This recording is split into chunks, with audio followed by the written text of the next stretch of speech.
नमस्कार मित्रों। महाभारत के उद्योग पर्व के अनुसार जब पितामह भीष्म ने दुर्योधन को कौरव सेना और पांडव सेना के योद्धाओं को उनकी श्रेणी के अनुसार विभाजित किया था और बताया था कि इनमें से कौन है रथी, अतिरथी, महारथी और अति महारथी। तो उसे समझने से पहले हम योद्धाओं और सैनिकों की श्रेणी को पहले अच्छे से समझ लेते हैं। विभिन्न ग्रंथों और शास्त्रों से ली गई कथाओं के लिए आप मेरे चैनल कृष्णाय नमः को सब्सक्राइब कर सकते हैं।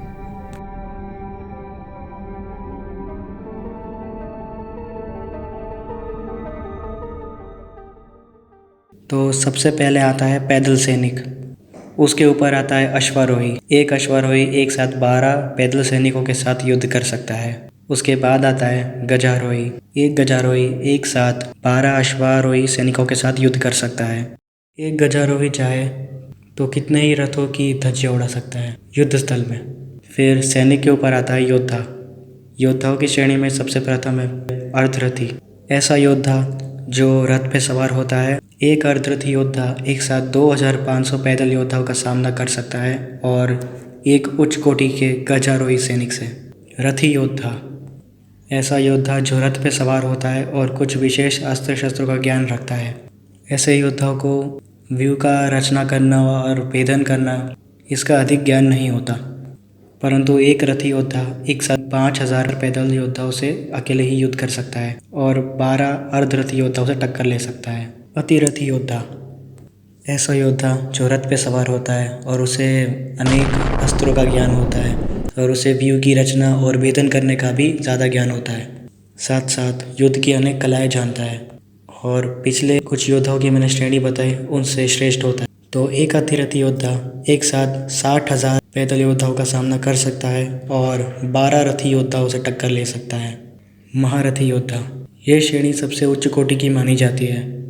ऐसा योद्धा जो रथ पे सवार होता है और उसे विभिन्न व्यूहों की रचना और भेदन करने का अच्छा ज्ञान होता है। महाभयंकर अस्त्र शस्त्र चलाने में उसे निपुणता हासिल होती है और अनेक दिव्यास्त्र भी उसके पास होते हैं। ऐसा कहा जाता है कि पूरी सेना का बल एक महारथी योद्धा के ऊपर से ही मापा जाता है और एक महारथी योद्धा चाहे तो पूरे युद्ध को पलट के अकेले ही एक विशाल सेना का अंत कर सकता है। एक महारथी योद्धा एक साथ 7,20,000 पैदल योद्धाओं का सामना कर सकता है।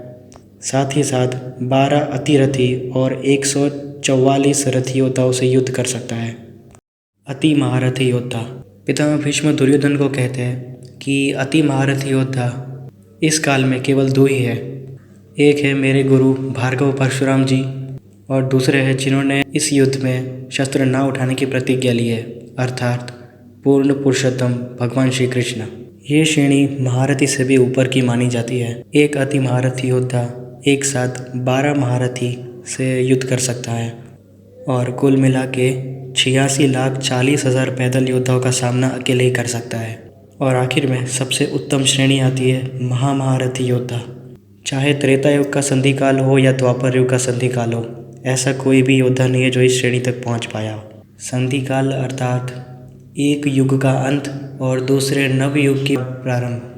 महामहारथी योद्धाओं की बात करूं तो उसमें केवल त्रिदेव यानी कि भगवान विष्णु, भगवान शिव, ब्रह्मा जी, माँ काली अथवा माँ दुर्गा ऐसे बड़े बड़े देवी देवता के ही नाम आते हैं। एक महामहारथी योद्धा एक साथ 24 अति महारथी योद्धाओं से टक्कर ले सकता है और कुल मिला के 2,73,60,000 पैदल योद्धाओं का सामना अकेले ही कर सकता है। तो नमस्कार दोस्तों, आज के लिए बस इतना ही।